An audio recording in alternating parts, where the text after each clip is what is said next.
أشهد أن لا إله إلا الله وأشهد أن محمدا رسول الله.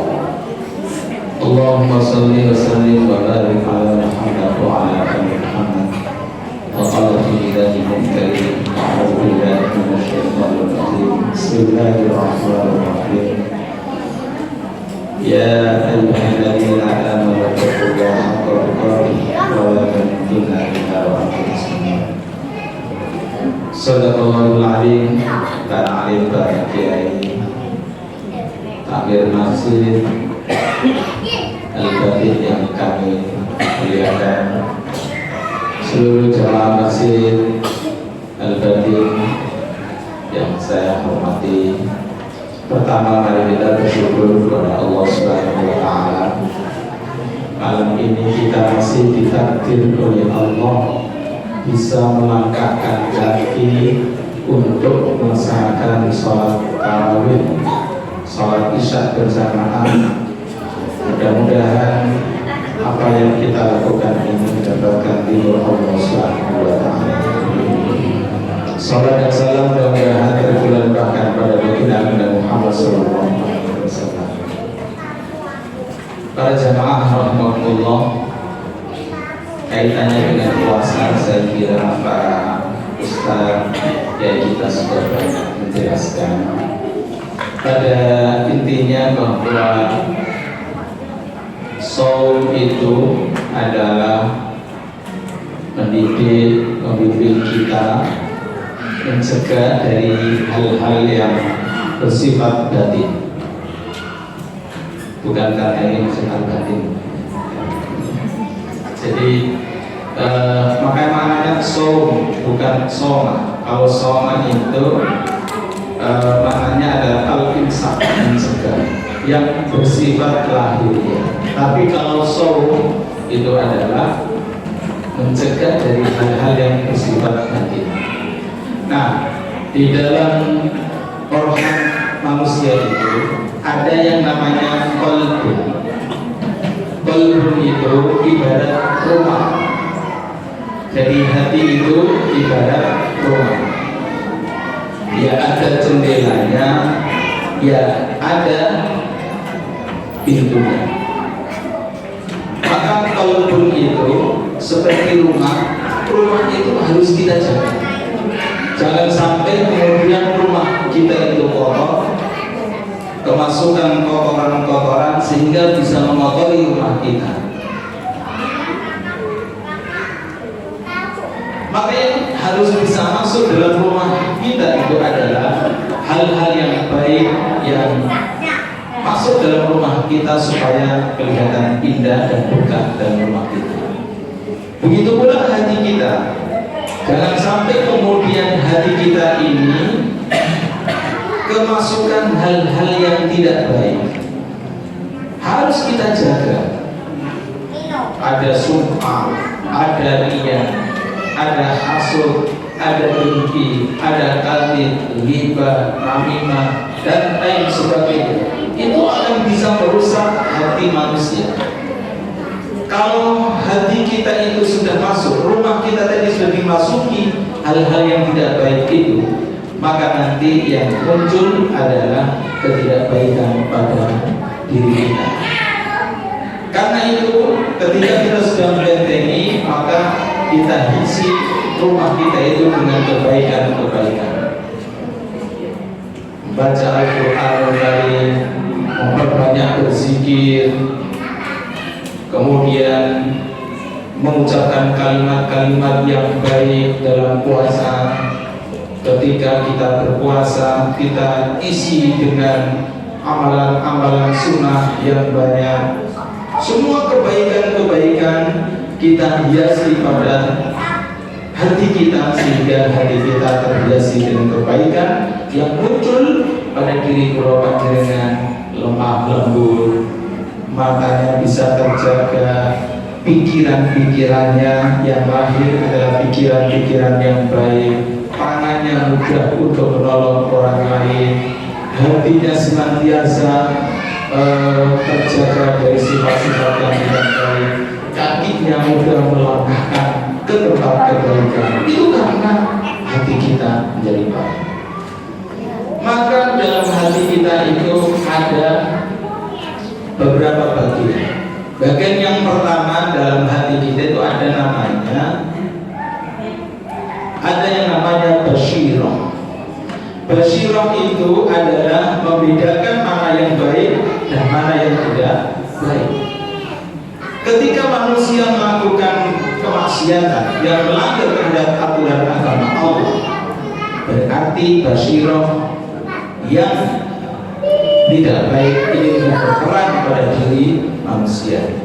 Tetapi ketika manusia melakukan kebaikan enteng, ringan, memiliki hiroh semangat untuk melakukan kebaikan, berarti basyirahnya lebih cenderung pada kebaikan itu sendiri.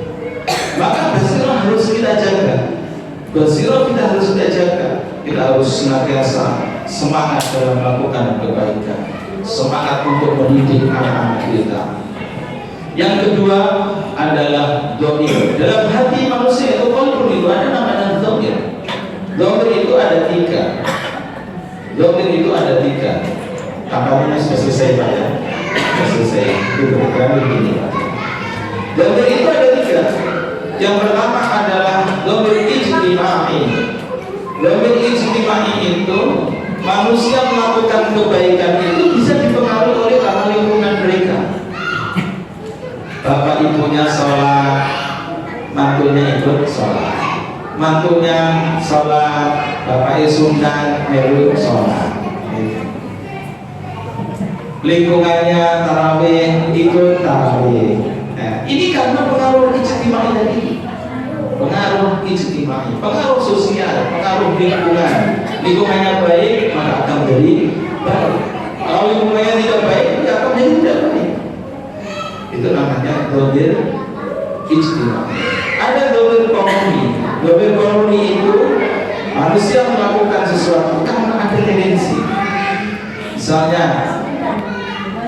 mau bekerja dengan tekun, paten kalau bekerja karena ada pimpinannya. Begitu tidak ada pimpinannya, mereka bekerjanya seenaknya sendiri. Kalau ada takmirnya, ada ketua takmirnya, masjidnya dibersihkan sebersih-bersih. Begitu tidak ada takmirnya, maka ya seenaknya saja mereka bersihkan masjid ini. Ya itu karena pengaruh daripada dhamir qauninya tadi itu.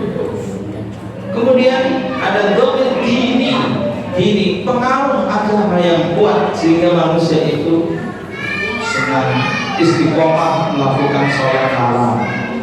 Karena pengaruh agama, yakin bahwa dengan sholat malam akan mendapatkan satu tempat yang mulia di mata Allah Subhanahu wa Ta'ala. Karena pengaruh agama yang kuat.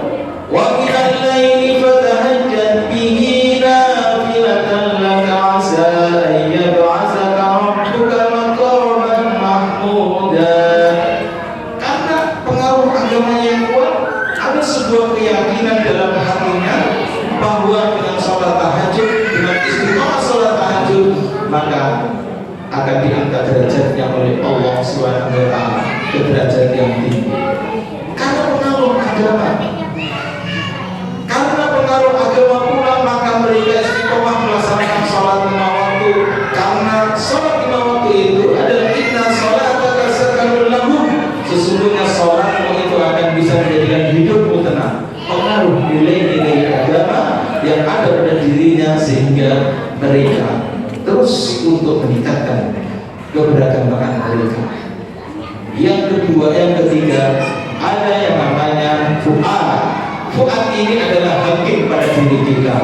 Ketika melakukan, kita ini kebiasaannya baik, lalu melakukan sesuatu kebohongan.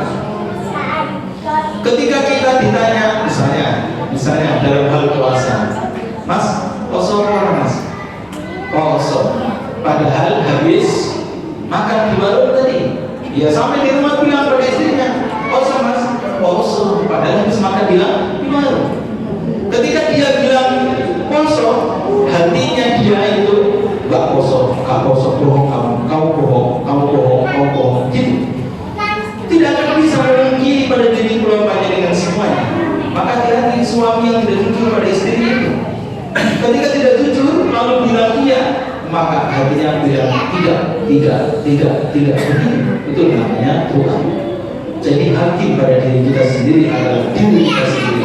Al-yawma nakhtimu ala afwahihim wa nukallimuna aydihim wa tashhadu arjuluhum bima kanu yaksibun. Dan yang menjadi panggilan diri kita sendiri, yang menjadi saksi diri kita sendiri, yang menjadi hakim adalah diri kita sendiri. Kemudian ada namanya asrar. Asrar itu diberikan oleh Allah kelebihan. Manusia bisa melihat mata dengan mata batin berikan. Saya melihat A, bisa A ini punya kelebihan ini dan sebagainya. Ada orang tertentu yang diberikan kelebihan oleh Allah Subhanahu wa taala. Contoh misalnya para wali songo dulu ketika bilang bahwa suatu saat nanti negara Indonesia ini akan menjadi pusat peradaban agama yang kuat dan jadi negara Islam terbesar di dunia. Hadirin jamaah yang berbahagia, apa yang betul tidak ada suatu hal yang tidak salah karena mereka punya asrar. Kemudian yang terakhir adalah latif hatinya lemah lembut, hatinya senantiasa ada kelembutan dalam diri mereka karena tadi itu pengaruh hati yang baik. Karena itu hadirin jamaah yang berbahagia, di bulan suci Ramadan ini mari kita gunakan, mari kita latih hati kita ini supaya terjaga dari hal-hal yang tidak baik dan hati kita senantiasa terjaga dalam melaksanakan kebaikan sehingga kita menjadi manusia yang baik. Hadirin, demikian yang saya sampaikan. Ada hikmahnya, ada yang melakukan Allah